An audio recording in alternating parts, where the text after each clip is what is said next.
जो मेरी बात सुन लो, अगर किसी की शरारत की मुझे आवाज़ आई तो मैंने उसको फेंटी लगानी है बाद में। वो बच्चे शरारत ना करें यहाँ पे। अल्लाहु अकबर।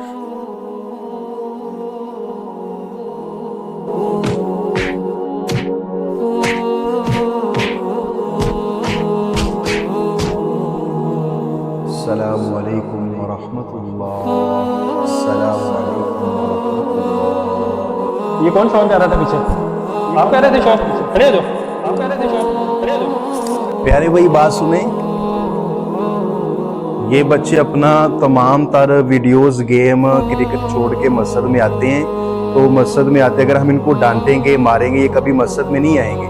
आज के बच्चे कल के इमाम हैं, हमें इनसे प्यार करना चाहिए, प्यार से इनको समझाना चाहिए ताकि मस्जिद के साथ ये जुड़े रहें।